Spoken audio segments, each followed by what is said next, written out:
Good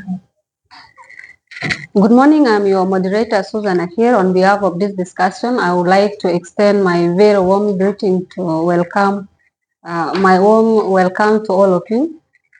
We appreciate your taking time out of your busy schedule to join us here today. Before we proceed, I would like to state the rule for the discussion. Our rules are, while the panelist is giving their opinion or the point of view of the topic that we will be discussing. Let me start from the beginning. I don't know if I knew or what. Good morning. I'm your moderator, Susan Akir. On behalf of this discussion, I would like to extend my very warmly welcome to all of you. We appreciate your taking time out of your busy schedule to join us today. Before we proceed, I would like to state rule for the discussion. Our rules are, while the panelist is giving their opinion or point of view about the topic that we will be discussing, the other panelists should not interrupt. You will be given your time to share the view. Let's wait for your turns. Second to that, you need to keep time. Each panelist is given 5 minutes to discuss his or her point. We have 5 panelists ready. So let me introduce to you our invited panelists. We have Ms. Yar Garen, Mr. John Mangok, Ms. Louise Laku, Mr. Louis Laku, Ms. Monica Lirit, and last and not the least, we have Mr. Emmanuel Kenya. And the first to give his opinion or point of view is journalist, Mr. Emmanuel Kenya. He will be followed by the other panelist who is going to come. So we start with the journalist, Mr. Emmanuel Kenya. Thank you. My name is Emmanuel Kenya Richard. I'm a journalist defending the motion.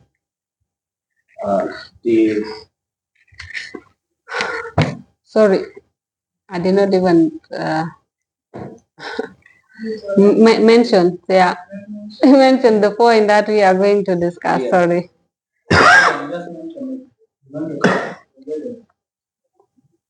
No, I want to start it from the beginning. Yeah, no problem. Okay. Just start it. Just take it to yeah. Okay. Let's continue. Then it will be cut. Good morning. I'm your moderator, Susan Akir. On behalf of this discussion, I would like to extend my very warmly welcome to all of you. We appreciate you taking time out of your busy schedule to join us today. Today we are going to discuss the fossil fuels, how it affects and how it helps our environment. So this will be the topic of our today. And so before we proceed, I would like to start the rule for this discussion. Our rules are, while the finalist is giving their opinion or point of view about the topic that we'll be discussing, the other panelists should not interrupt. This is the first rule. You will be given your time to share your views. So let's wait for your turns. Second to that, we need to keep time because each of panelists is given 5 minutes to explain himself or herself in 5 minutes. So yeah, I will let you know, or I will tell you the number of the panelists that are going to discuss our topic today. We have 5 panelists ready. So let me introduce to you our invited panelists. The first one is Ms. Yar Garen, followed by Mr. John Mangok, and we have Mr. Louis Laku. We have Ms. Monica Alirit, and lastly, not the least, we have Mr. Emmanuel Kenya. So those are our 5 panelists who are going to discuss on the topic of today, which is the fossil fuel. And the first to give his opinion or the point of view is a journalist who is Mr. Emmanuel Kenyi is the one proposing our topic of today, the fossil fuel, how it affect or how it help. So from there, we'll hear from him how he will support his point. Thank you so much for giving me this chance. My name is Emmanuel Kenyi Richard. I'm a journalist defending this motion. I'm agreed on how the fossil fuel affects our environment. When you see the use of fossil fuel significantly impacted the environment and human health by releasing green gases like carbon dioxide, contributing to climate change, causing air pollution and leading to various health issues. Greenhouse gases are the gases in the atmosphere that raise the surface temperature of planets such as the Earth. It is caused by burning fossil fuel, cutting down of forests, and also human activities. In South Sudan is one of the countries in the world that is being affected by climate change. The areas in South Sudan which is being affected by climate change, when you go to Jonglei, Unity State, and Upper Nile State, all these states are being affected by flooding for three-quarters of people are being affected. And also you go to Rakona and Bentiu town. These countries all have been flooded, have been submerged by flood water since 2001. And also Malacan town in and some part of the country is being affected by flood. Climate change in South Sudan has many impacts. Once, when there is a climate change, when there is a flooding, people have been displaced. There is a displacement of people are forced to leave their homes and live in abandoned buildings or on the higher grounds. And this is what the effect of the climate change. People will leave their original place and move to the abandoned buildings or to the higher grounds where people, it is not safe for human even to stay on. And secondly, the loss of livelihood. People lose access to their livelihood due to floods such as lead to food insecurity. When there is a flooding, people lose life. There is no food. There is nowhere to cultivate. People, they cannot even get something to eat. That is why flooding it is not good, which is being caused by the use of the fossil fuel. And secondly, damage to infrastructure. Infrastructure, we talked about school, homes, health facilities, and water sources that have been damaged by flooding. When you go to schools, in some of the states, there is no school. Students are now at home because the school has been damaged by flood. Even home, people are now, they cannot get access to education.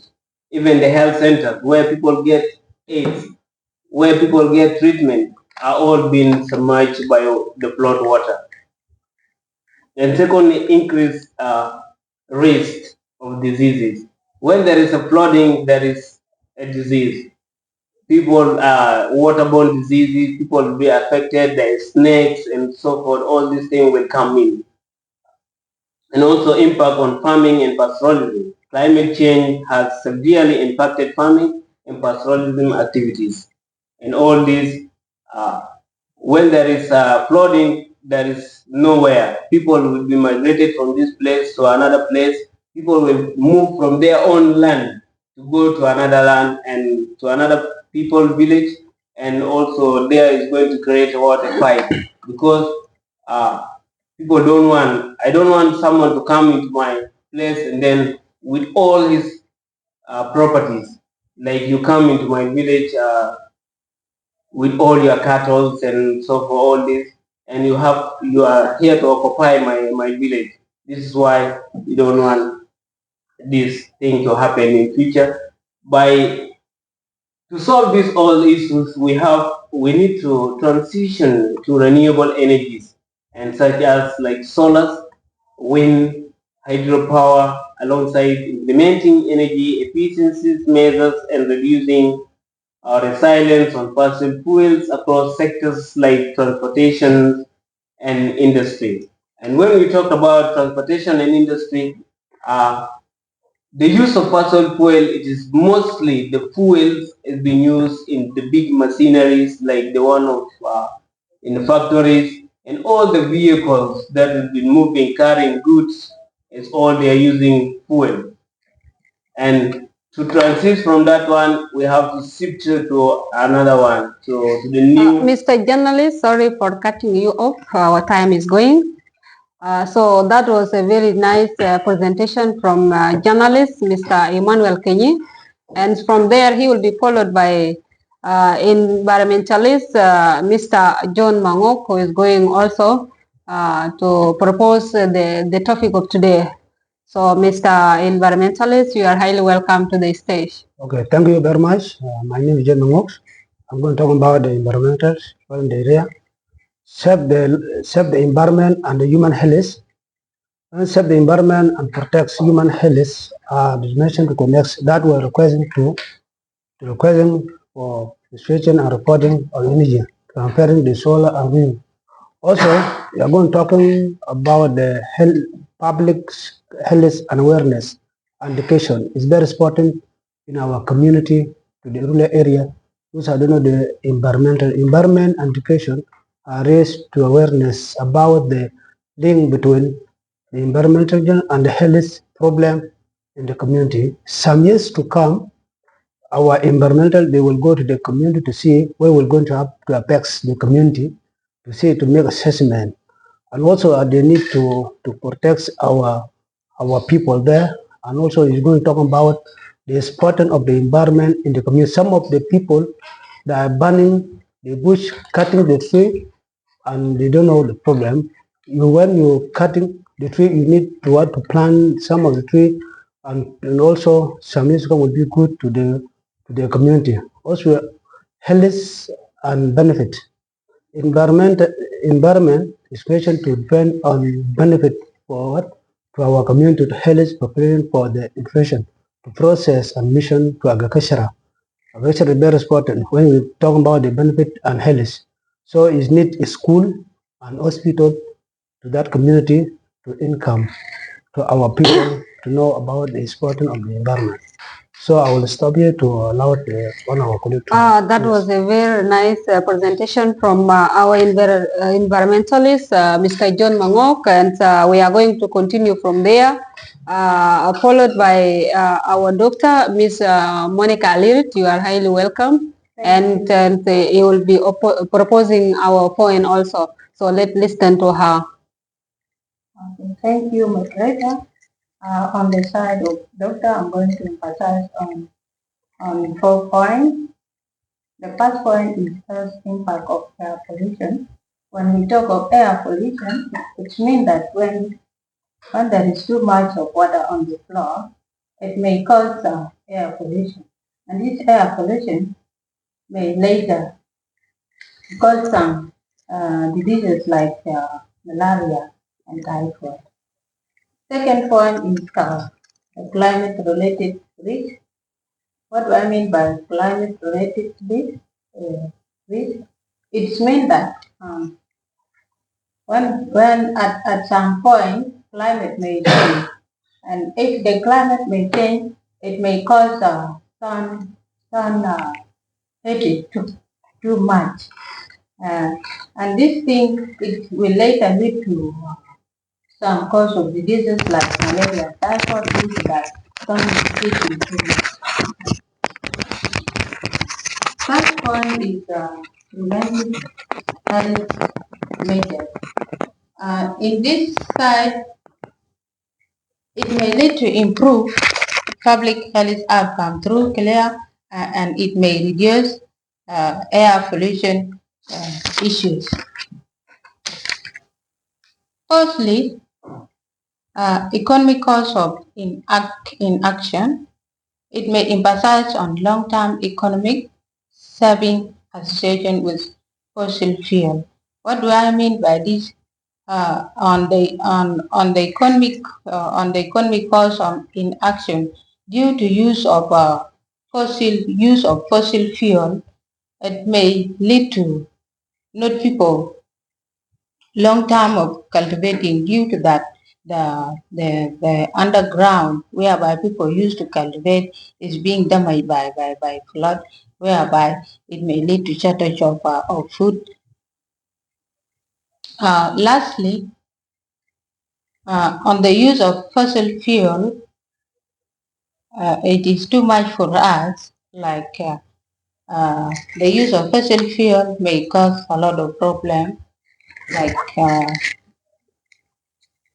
when there is too much flooding on the roadside, people may not be able to transport goods from county to other county due to that road is being damaged by the flood.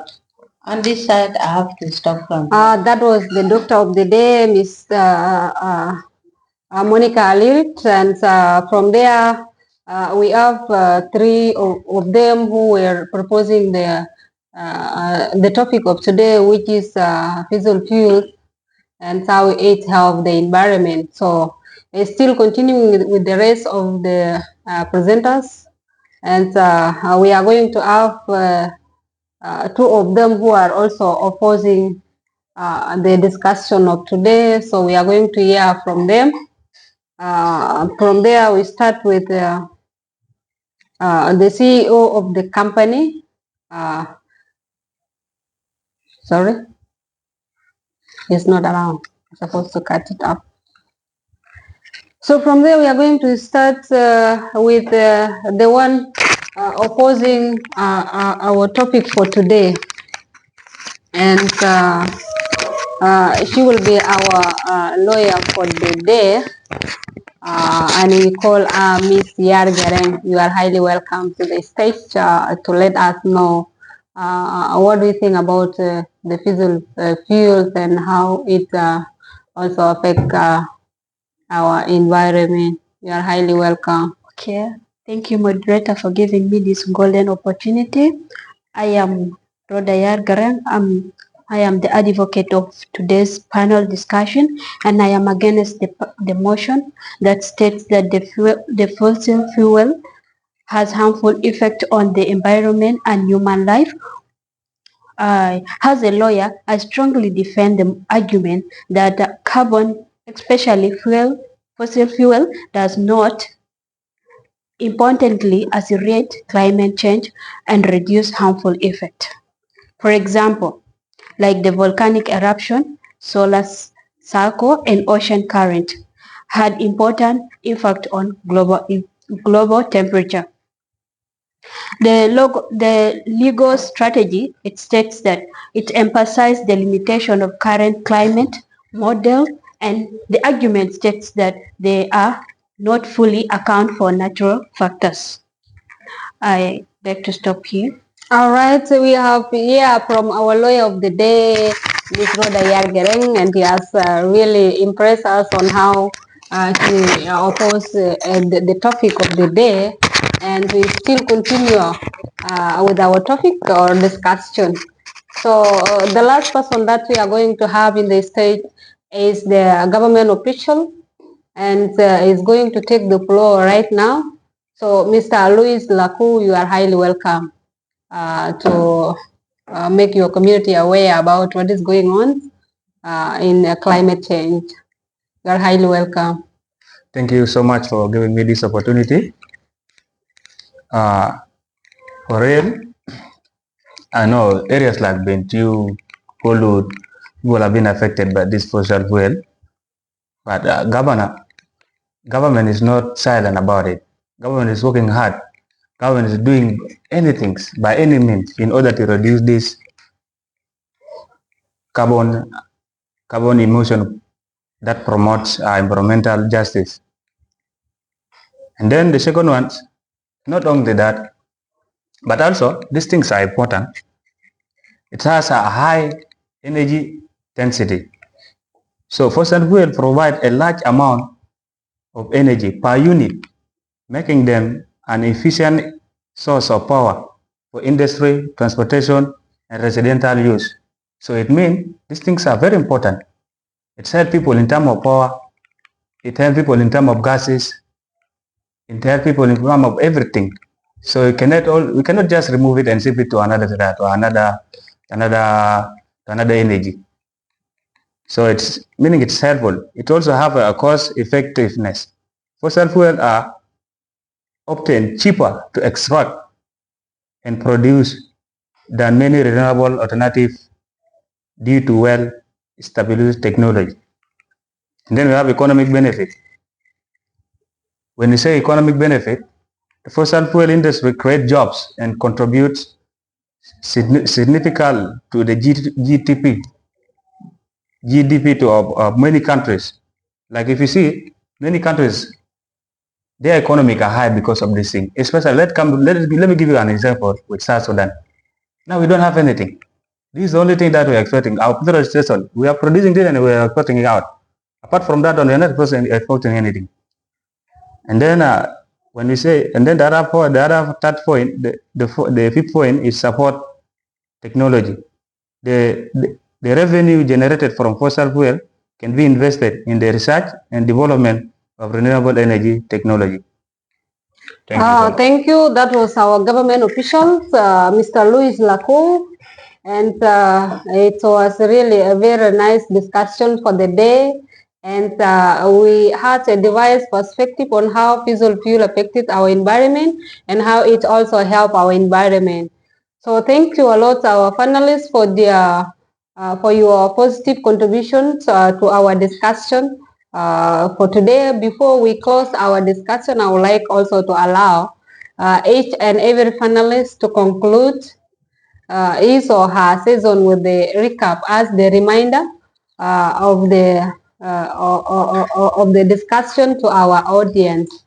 So from there, if any of you have a question or something that you need to know from his colleague, you are also allowed to ask a question.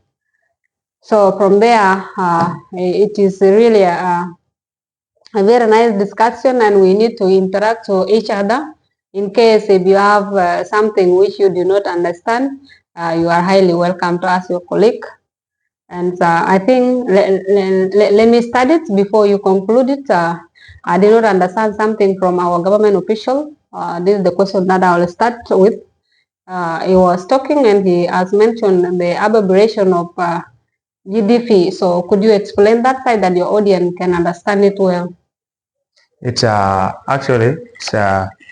global economy whereby you maintain your country. Like if you now see US and China, their GDP is so high. It's an economic word whereby you maintain your economy to be high. You don't want it to reduce. Okay, thank you. The floor is for each and everyone, and I will not point a finger to each of you. You know how to conclude your or to remind your audience, or anyone who is ready will take the floor right now. Okay, thank you. Before I conclude, I have a question to the government official. As you, the government official in this panel, how far did the government do to the people who have been affected by the climate change here in South Sudan? Up to now, we have like if I can say, last year we went to areas like Bentiu. We sent our people there to access the ground. Then they found out people are really affected.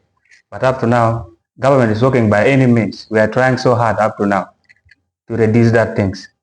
I know people are suffering there, but we are not keeping silence. As a government, we are working hard to reduce that one. And it's the only way. It's only to reduce, because it's also helping other people on the other side. When we sort it down totally, it will not help us. And our economy will run totally poor. So we are working by any means in order to reduce that one.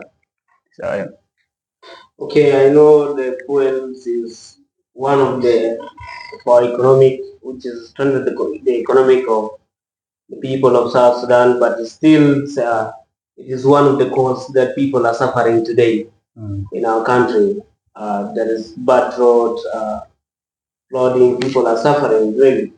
What I can conclude here is we, the South Sudanese, especially in a rural area, we and also the government, people they lack knowledge about climate change. People they lack knowledge about climate change. That's why we keep on saying the use of the fuels, the fuel, it is good. We use fuel for the. I can conclude here by saying the media, it is not going to be silent. The media is always there to each and everyone. It is teaching us, informing the public about what is happening in the country, and the media is always there to each and everyone, even in the rural area. I can stop here. Thank you. To add the question that I asked to government officials, I wanted to say that there is this organization, humanitarian affairs, in collaboration, it is working in collaboration with the government. In case there is a disaster like flooding and insecurity that has happened in the country, these people, they work together with the government. Uh, like when people are displaced, they they put people together in a place whereby if they want to supply them with the items like food, so they are able to find them in a certain place whereby when people are displaced by the flood or by the insecurity, so they are able to supply these people. These are the- Thank you. And for how long are we going to depend on the humanitarian aid for the help in order for us to shift into other means to stop this? Yeah, thank you. Because this humanitarian aid is not working alone with the government, it is working with some organizations like UN OSHA, IOM. So, you know, these are an organization, they can help in case something has happened in the country. Thank you. If any of our panelists is ready to conclude this or her, you are highly welcome, or a question, you are highly welcome. As a lawyer, I can conclude that the crucial understanding of scientific evidence overwhelmingly supports that human activities, particularly the burning of fuel, are primary drivers of climate. That is how the audit has been seen. Okay, mine is not a conclusion, but it is a additional point. Uh, by the use of this fossil fuel, it has really affected people in the country, like especially in Baragaran, most of the countries have been affected by the flood, and people were being displaced, and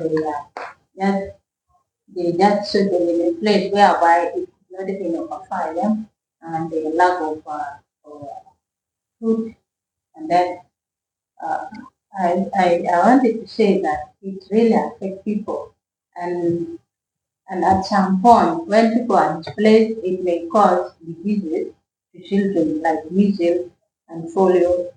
And when people are displaced, they have no right that where they can go and find the drug in the hospital because they have already been displaced. Okay. For me as a government official, I want to conclude my like when it comes to climate change, people not only think for not only fossil fuel.